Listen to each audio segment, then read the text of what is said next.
Hello everyone, welcome back to my YouTube channel Shrida biology.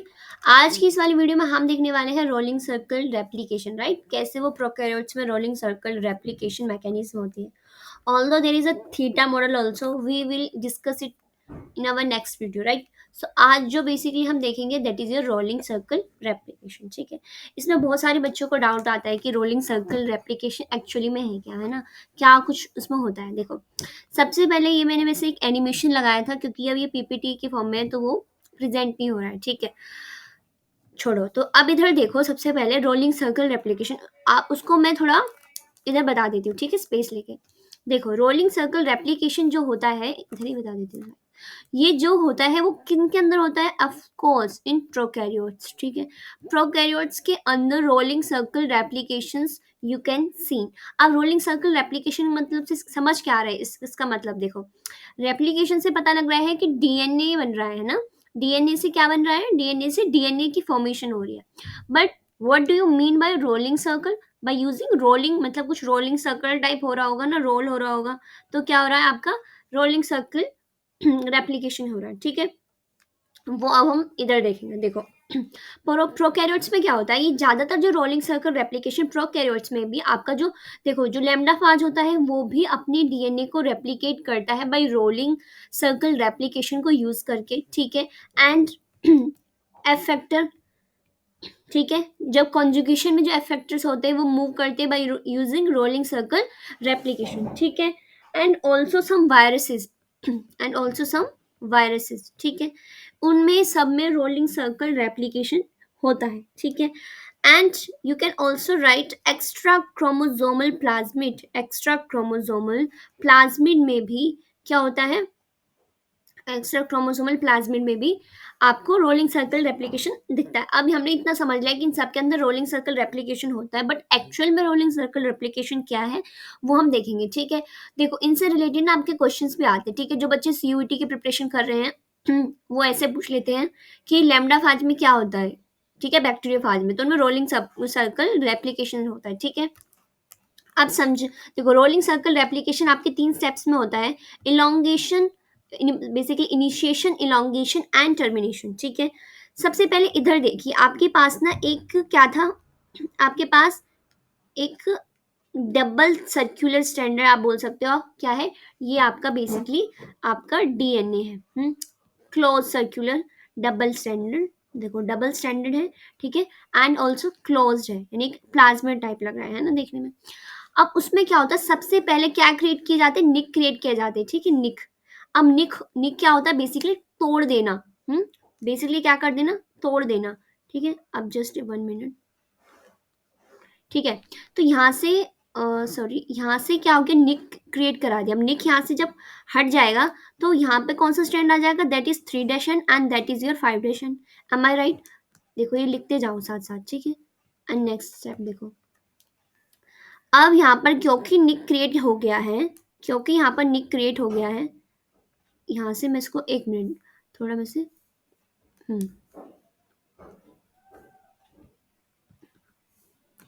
Just 1 minute, ठीक है। सबसे पहले हमने क्या किया है, निक क्रिएट करा दिया है, निक, ठीक है। ये वाला जो स्ट्रैंड था that is your 3' and this one is your 5', ठीक है। 3' एंड 5', ये हो गया। अब क्योंकि 5' यहाँ से हमने क्या कर दिया, तोड़ दिया है ना, इसको बेसिकली हमने यहाँ से क्लीव करा दिया है। अब 3' पे मुझे बताओ क्या होता है, 3' पे आपका OH ग्रुप होता है या नहीं होता है, होता है, ठीक है। अब क्या होता है कि बेसिकली यहाँ पर दिस इज योर साइट, ठीक है, योर क्लीविंग साइट जहाँ पे थी आपकी, this is the main site, ठीक है। अगर आप यहाँ पे देखोगे, so this is your, just 1 minute, यहाँ पर अगर हम देखेंगे, ये वाली साइड की मैं बात कर रही हूँ, ठीक है। यहाँ पर हमने इसको क्या कर दिया, क्लीव कर दिया है, and this is your 3' OH group and this is your 5' phosphate group, ठीक है।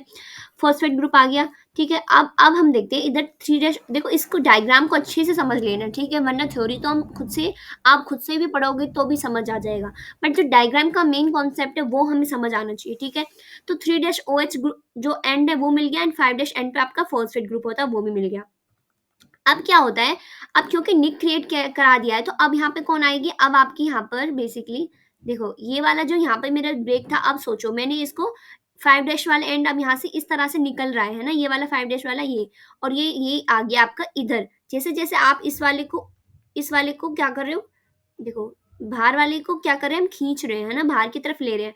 तो ये वाला जो निक है वो इधर आ गया, ये वाला ऐसे अब सोचो ना, ये मूव करते करते करते करते इधर आ जाएगा, और आपका ये वाला जो 5 डैश है वो बेसिकली निकलता जा रहा है। ठीक है, आई होप तुम्हें ये पॉइंट समझ भी आ रहा होगा। ठीक है, अब यहाँ से मैं इसको थोड़ा सा रब कर देती हूँ। ठीक है, थोड़ा क्लीन क्लीन दिखाएंगे तभी, ताकि ये तुम्हें समझ भी आ जाए, है ना। तो क्या हुआ, ये वाला देखो, अब ये आपका जो 5 डैश है वो इस तरह से मूव कर रहा है ना। अब ये आपका cleaving side, this is your cleaving side. अब आ गया आपका कौन आ रहा है यहाँ पे, आपकी बेसिकली आरएनए, आपका डीएनए पॉलीमरेज आ गया। क्या आ गया, डीएनए पॉलीमरेज। डीएनए पॉलीमरेज ही क्या करता है, डीएनए पॉलीमरेज क्या बनाता है, एक न्यू डीएनए की स्ट्रैंड की सिंथेसिस करा रहा है। ठीक है, देखो 3 डैश OH ग्रुप है ना, तो जो भी न्यू न्यूक्लियोटाइड यहाँ पे ऐड हो रहे होंगे वो इस डायरेक्शन में ऐड हो रहे होंगे ना, जहाँ पर 3 डैश OH है। ठीक है, जहाँ भी 3 डैश OH है वहां पर आपके ATG से जुड़ रहे होंगे, जहाँ पर 3 डैश OH ग्रुप है। ठीक है, तो इस तरह से आपका न्यू न्यू डीएनए बनता जा रहा है, और जो पुराना डीएनए में है वो क्या निकल रहा है, मतलब ये जो वाला वो क्या कर रहा है, आपका निकलता जा रहा है। ठीक है, अगर मैं इसको बताऊं जो यहाँ से निकल रहा है, ये डिस्प्लेस हो रहा है, इसको हम बोलते हैं डिस्प्लेस डीएनए। क्या बोलते हैं, डिस्प्लेस डीएनए। ठीक है, ये याद रखना। And this is your generative DNA, जो यहाँ पर जनरेट हो रहा है, जनरेटेड डीएनए, जनरेटेड डीएनए। ठीक है, ये देखो, अब मैं इसको थोड़ा और बना देती हूँ। अब क्या होगा, ऐसे ऐसे करते करते आरएनए जो आपकी डीएनए पॉलीमरेज है वो क्या करेगी, वो आपकी, एक मिनट, यहाँ से आपका 5 डैश एन, रुको रुको, अरे ये क्या हो गया, ये अपने आप से ना एक सर्कल बन जा रहा है, अच्छा वाला। ठीक है, यहाँ से क्या हुआ, आपका 5 डैश एंड जो है जिसपे फॉस्फेट ग्रुप था वो बाहर निकल रहा है, और 3 डैश एंड जो है धीरे धीरे धीरे धीरे यहाँ पर आपका cleaving side, this is your cleaving side, and this is यहाँ पर आपका 3 डैश OH ग्रुप था। ठीक है, अब क्योंकि मैंने बताया था पहले 3 डैश OH आपका कहाँ पे था, जस्ट 1 मिनट, हाँ, 3 डैश OH ग्रुप यहाँ पे था ना, तो न्यू न्यू आपके न्यूक्लियोटाइड ऐड हो रहे थे, तो इस तरह से क्या होगा, new new new new nucleotides यहाँ पे क्या हो रहे हैं, ऐड होते जा रहे हैं। देखो 3 डैश OH की तरफ से, है ना, ये आपका एक नया स्ट्रैंड बन गया है। ठीक है, पुराना वाला स्ट्रैंड नहीं है, यहाँ पे पुराना वाला स्ट्रैंड डिस्प्लेस हो गया है, वो बाहर निकल रहा है, और न्यू आपका एक पर्पल कलर में जो मैं बना रही हूँ, this is your new DNA. ठीक है, इस तरह से मूव करते करते करते करते करते करते ये इसको कवर कर लेगा, और ये जो रेड कलर का डीएनए वो पूरा बाहर निकल जाएगा। तो एंड में हमें क्या मिलेगा, एंड में हमें देखने को मिलेगा, हमें एक न्यू स्ट्रैंड मिलके बन गया हमारा। ठीक है, हमें एक न्यू स्ट्रैंड मिल गया है डीएनए का, that is this. Am I right, सही है। देखो आपका रेड वाला अंदर आ गया, एंड जो हमारा न्यू बना वो आ गया ये वाला। अब इसका क्या होगा, क्वेश्चन आता है मैम ये जो बाहर निकला हुआ 5 डैश वाला फॉस्फेट ग्रुप में उसका क्या होगा, उसका देखो कुछ नहीं होगा, वो आपका उसका भी आपका सिंथेसिस होगा। अब ये मेरा निकल के आया 5 डैश फॉस्फेट ग्रुप जो बेसिकली डिस्प्लेस हो रहा था ना, this is your displace DNA. ठीक है, अब डिस्प्लेस डीएनए क्या करेगा, अपने आप को बेसिकली सर्कुलराइज फॉर्म में बनाएगा, है ना, ये खुद उसने क्या किया, सर्कुलर फॉर्म में अपने आप को क्रिएट करा दिया। ठीक है, सर्कुलर फॉर्म बन गया उसकी। ठीक है, सिंगल स्टैंडर्ड डीएनए ने क्या बना दिया, सर्कुलर डीएनए बना लिया। ठीक है, सर्कुलर फॉर्म बना ली।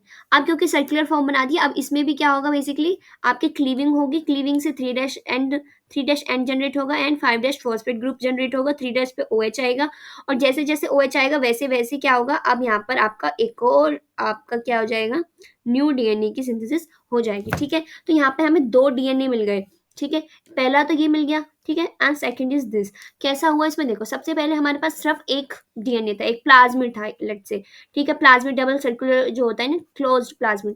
अब उसमें क्या हुआ, क्योंकि हमने यहाँ पे निक क्रिएट कराया। ठीक है, यहाँ पे मैंने क्या कराया, निक क्रिएट किया, निक यानी तोड़ना। ठीक है, निक क्रिएट कराने से 3 डैश पे OH एंड 5 डैश पे फॉस्फेट ग्रुप मिला। 5 डैश फॉस्फेट ग्रुप बाहर की तरफ डिस्प्लेस होने लगा। 5 डैश फॉस्फेट जब डिस्प्लेस होने लगा तो 3 डैश OH पे कौन सी आपकी पॉलीमरेज आती है, that is your DNA polymerase.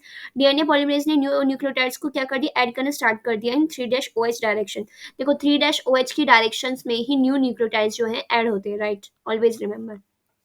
फिर क्या होता है, ऐसे करते करते आपके ऐसे करते करते आपका एक न्यू क्या बन गया, स्ट्रैंड्स बन गया कॉम्प्लीमेंट्री। ठीक है, किसके कॉम्प्लीमेंट्री, ये जो आपका अंदर वाला है it act as a complementary. ठीक है, उसके अगेंस्ट क्या बन रहे हैं, आपके ATGC ऐड होते जा रहे हैं बेसिस। और ये 5 डैश फॉस्फेट ग्रुप है वो देखो क्लीव हो गया, यहाँ से कट गया, एंड ये पूरा 5 डैश फॉस्फेट वाला ग्रुप इधर बाहर निकल गया। अब क्योंकि एक न्यू असेंबली, एक न्यू आपका बाहर की ओर तरह एक न्यू डीएनए बन गया, न्यू डीएनए स्ट्रैंड बन गया, ठीक है, न्यू डीएनए स्ट्रैंड बन गया। एंड जो अंदर वाला है it act as a template for the new new strand of DNA, am I right? ठीक है। अब नीचे देखो ये जो डिस्प्लेस डीएनए आया था, जो क्लीव होके आया था, वो अपने आप को पहले उसने रिसर्कुलाइज किया, ठीक है, अपनी बिल्कुल सर्कुलर फॉर्म में आया, एंड देन वहां पर भी क्या हो गया, आपका रेप्लीकेशन से एक न्यू डीएनए स्ट्रैंड जो है क्रिएट सिंथेसाइज हो गया, ये आ गया न्यू डीएनए, ठीक है। तो this is your rolling circle replication mechanism. I hope आपको ये वीडियो समझ आई होगी। अब हम देखते हैं इसका थ्योरी पढ़ते हैं। देखो, रोलिंग सर्कल रेप्लिकेशन जो होता है, लेट मी टेकिंग हाईलाइट, ठीक है। चलो देखो, रोलिंग सर्कल, देखो रेप्लिकेशन जो होता है यूकैरियोट्स में होता है बाय डायरेक्शनल, यानी कि दोनों डायरेक्शन में होता है, ठीक है। अगर मैं बात करूँ तो दोनों डायरेक्शंस में क्या होगा, रेप्लिकेशन, इधर से भी, इधर से रेप्लिकेशन स्टार्ट होता है, ठीक है। ये क्या हो रहा है? हम्म, ठीक है, मतलब बाय डायरेक्शनल रेप्लिकेशन होता है, ठीक है। बाय डायरेक्शन यानी दोनों डायरेक्शन में क्या हो रहा है, रेप्लिकेशन हो रहा है। यहाँ पर मैं दिखाऊं तो इधर भी रेप्लिकेशन, इधर भी, ये पता नहीं क्या इमेजेस बनती जा रही है अपने आप से, आई डोंट नो, ठीक है। आई होप आपको समझ आ रहा होगा मैं बता क्या रही हूँ, ठीक है। अब यहाँ से देखेंगे हम सिंपल कि आइडियल, और जबकि यूकैरियोट्स में जो, प्रोकैरियोट्स में जो रेप्लिकेशन होता है दैट इज यूनिडायरेक्शनल, यानी यूनिडायरेक्शनल यानी एक ही डायरेक्शन में सिंथेसिस होना, ठीक है। अब देखो, सबसे पहले इनिशिएशन कराना है, यानी कि हमें स्ट्रैंड्स को क्रिएट कराना है। सबसे पहले हमें चाहिए कोई रेस्ट्रिक्शन एंजाइम जो बेसिकली क्लीव करे, है ना, निक क्रिएट कराए। फिर आता है हेलिकेज। हेलिकेज क्या करता है, ओपन करता है ना, स्ट्रैंड्स को, हाइड्रोजन बॉन्ड को खोलेगा और इन दोनों स्ट्रैंड्स को बेसिकली क्या करेगा, दूर दूर करेगा, हेलिकेज आएगा। फिर आपका टोपोइसोमरेज आएगा। टोपोइसोमरेज क्या करेगा, जैसे जैसे आपके स्ट्रैंड्स ओपन होते हैं ना, ये देखो स्ट्रैंड्स जैसे जैसे आपके ओपन हो रहे होंगे, ठीक है, इन दोनों के बीच में ये दोनों के बीच में क्या है, हेलिकेज आ रहा है, इन दोनों को दूर दूर कर रहा है, हाइड्रोजन बॉन्ड तोड़ रहा है, ठीक है। अब क्योंकि ये इसको खोल रहा है तो और यहाँ पे सुपर क्या होगी, कोयलिंग होने लगी जाएगी, है ना। कोयलिंग को बेसिकली रिमूव, देखो आप एक एग्जांपल ले सकते हो जैसे रस्सी का, ठीक है। आपके पास कोई रोप होती है तो अगर आप उसको इस एंड से खोलते हो तो वो इस तरह एंड से अगर आप खोल रहे हो तो अगर आप उसे इस वाले एंड पे आओगे तो वो अपने आप से फिर से वापस से क्या हो जाएगी, अपनी सेम पोजीशन में आ जाएगी, है ना। तो इस तरह की सुपर कॉइलिंग को रिमूव करने के लिए यहाँ पे होती है कौन, टोपो आइसोमरेज। एंड एसएसबीपी क्या करता है, जो ओपन हो गया है स्ट्रैंड उसको वो कहीं वापस से ना जुड़ जाए, यानी कि अभी इसने इन दोनों स्ट्रैंड्स को खोल के इतनी दूर दूर किया है, अब वो वापस से क्या हो जाए, लाइगेट ना हो जाए, इसलिए यहाँ पे हम ऐड करते हैं एसएसबीपी। एसएसबीपी आपकी कुछ एंजाइम्स होती हैं, है ना, प्रोटीन्स होती है बेसिकली, जो इस तरह से अटैच हो जाएंगी। ये अगर अटैच हो जाएंगी तो आपके दो डीएनए के स्ट्रैंड जो है वापस से लाइगेट नहीं हो सकते हैं। इनिशिएशन में हमें ये चाहिए। फिर आता है इलोंगेशन। इलोंगेशन में क्या होता है, सबसे पहले ब्रोकन स्ट्रैंड होता है, यानी कि पहले यहाँ से निक क्रिएट होता है, एंड देन धीरे धीरे जहाँ पर 3-OH की डायरेक्शन होती है वहाँ वहाँ पर क्या है, 3-OH डायरेक्शन पे न्यू न्यूक्लियोटाइड ऐड होते चले जाते हैं in a rolling manner, therefore we called as a rolling circle method, ठीक है। और जो 5' जो ये है आपका डीएनए, वो एक वेविंग थ्रेड की तरह निकलता रहता है, ठीक है। देखो ब्रोकन स्ट्रैंड हो गया, डीएनए पॉलीमरेज 3 आया इधर, ठीक है, and origin point is this, और यहाँ पर आपके डीएनए पॉलीमरेज आया और यहाँ पर न्यू न्यू डीएनए की क्या करा दी, सिंथेसिस करा दी उसने, ठीक है। फिर आता है टर्मिनेशन। टर्मिनेशन वो साइट है जहाँ पर आपका पूरा डीएनए सिंथेसाइज हो जाता है, ठीक है, पूरा डीएनए सिंथेसाइज हो गया एंड वहाँ पर साइट पर रेप्लिकेशन टर्मिनेट हो जाता है, ठीक है। और एंड में आपको एक डबल स्टैंडर्ड सर्कुलर प्लाज्मिड मिलता है, देखो यहाँ पर। और जो हमारा यहाँ से क्लीवेज हुआ है, देखो उसने अपने आप को वापस से क्या कर दिया, रिसर्कुलाइज किया, और वहाँ पर भी एक न्यू हमें क्या मिल गया, डीएनए स्ट्रैंड मिल गया, ठीक है। This is all about how basically rolling circle replication occur. और ये जो मैंने डायग्राम बनाया है ये वाला एक सिंपल, ये आपको शायद समझ आ गया होगा। अगर आपको ये वीडियो समझ आई है, पसंद आई है, तो please subscribe my channel. Thank you so much everyone.